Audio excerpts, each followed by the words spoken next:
Hey friends, I'm also known as Nora and this is my kitchen rentalvation. I live in this house that was built in 1756, so it's pretty old. I've been living here for just over a year now, but my boyfriend is moving in here with me and so we decided that it was time to make some changes around here. So without further ado, let's go ahead and get started. I'm gonna start by scrubbing down all of the walls. So I'm gonna remove this shelf, and yeah, clear the countertops. Let's dive in.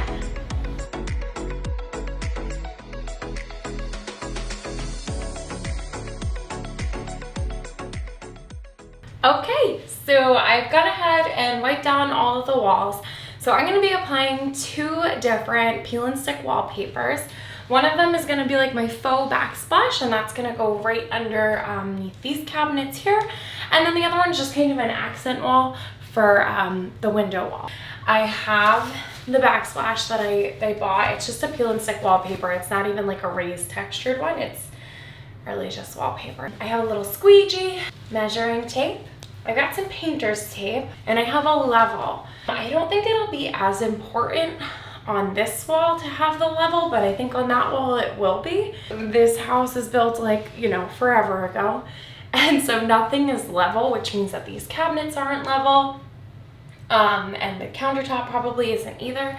So rather than going off of that as my line, I want to try and make sure that the tile looks level. I'm gonna try my best to measure this, cut this. Oh, I need to get my X-Acto knife. That'll be very important. Basically, I want my tile to come just to the inside of the cabinets and then all the way over. Yeah, this is an experiment. So I'm just gonna measure out an approximate height that I'm gonna need so I can cut a long strip, and I'll leave a little bit of slack so I could get it exact.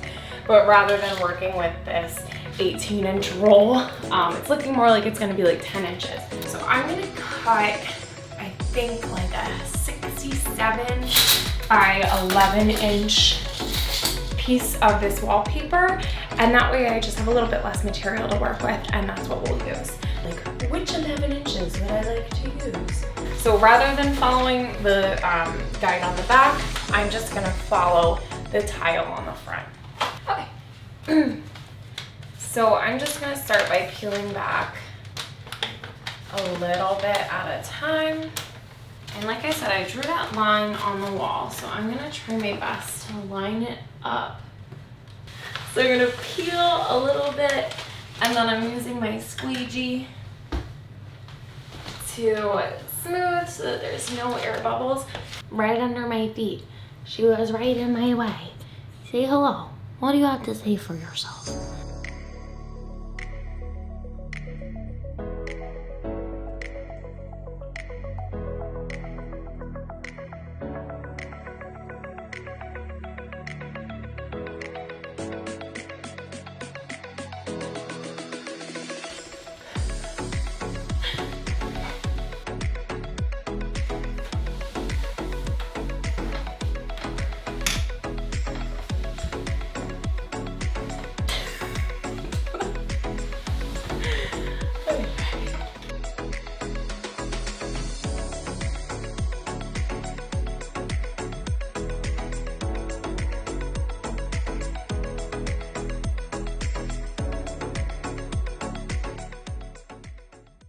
Okay, it's up. Okay, so I have up the backsplash. Good news is I like it. As you can see down here, there's still this flap. I'm gonna cut it to size. I've got my little X-Acto knife, and this is a little crafting knife. So I'm hoping this will work, but it's kind of tiny. All right, so I just cut off a little bit, and I'm gonna take my squeegee and see if I can just tuck the rest of that. It's a cut and a tuck.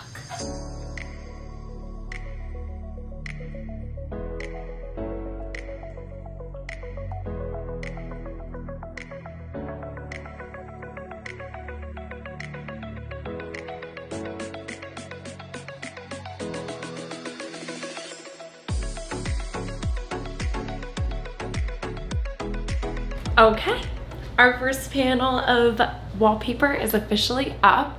That's it. Full disclosure, it looks nothing like tile. It looks like a wallpaper, but if nothing else, it kind of jazzed up the place a little bit. It's not perfect. I ripped it in a couple spots, but it's enough of a pattern, and it was all the way in the back corner, so I don't think you'll notice. I'm gonna go ahead and do this little wall too, and then I'll come back before we head over to the big accent wall. See you in a few minutes. All right, so the backsplash is up. Let's go ahead and get started on the next wall. This one I think is gonna be a little bit trickier because the wallpaper that I have is a chevron, and it's gonna be applied vertically. And you can kind of see behind me here, it has to get over this little hump and then across the wall here. But I think just not being under the cabinets actually, and the fact that it's vertical and not horizontal will kind of make it easier. All right, so we're up to the other wall. This is the wallpaper that we're gonna be using here. By the way, I got pretty much everything that I'm using today on Amazon, so I'll link everything down below. Also, before I start this, I wanted to mention that I know that these lights are a complete eyesore, but this house is so old, I'm nervous to replace the sconces. Because I have no idea what kind of wiring is back there. So unfortunately, we have to deal with the eyesore lights, and hopefully the pretty wallpaper distracts from it. Okay, so I've gone ahead and cut out anything that was gonna get in the way of this being a perfect rectangle, and we're just gonna give this a shot. I think this would be easier with two people, but it's just me right now. So here we go. I'm gonna line up the left side with my level line that I measured, and just do my best to get this up here. Let's go.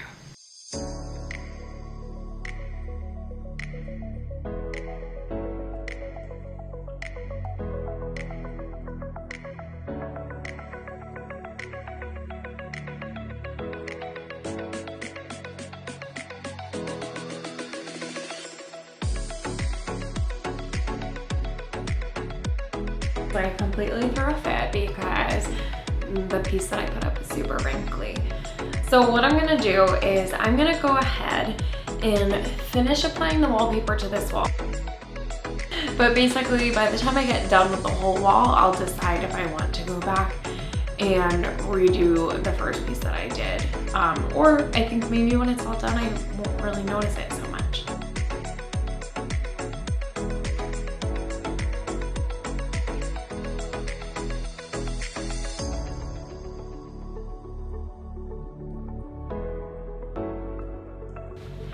All right, guys, so we have our wallpaper up.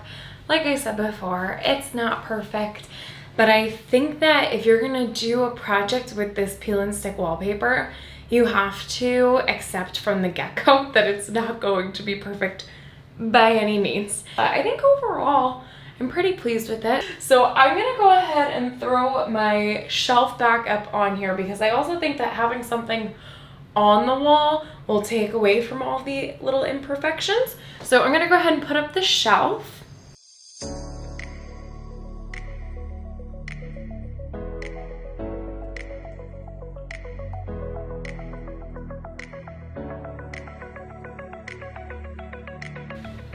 Awesome. So the next thing that I want to do is replace the hardware on these cabinets. So I'm gonna go ahead and remove all of this hardware, and we'll be back in a second with the new stuff. Focus, focus. Hi, we'll be back in a second with the new stuff. Interesting. Okay, so I guess what I would recommend is if you're gonna change your cabinets, take the hardware off and then measure how far the holes are from each other, because I just kind of measured where the screws were. Turns out they were just bigger screws. So that's super frustrating. I'm gonna think about this. Okay, so we've been on a journey. So I had measured and ordered 3-inch poles when in fact I need 2.5-inch poles, and I just went to Home Depot and they don't have any of those. So I'm gonna go ahead and order the 2.5-inch poles that I need off of Amazon For the time being, I am just gonna put these up here, just going through one of the holes.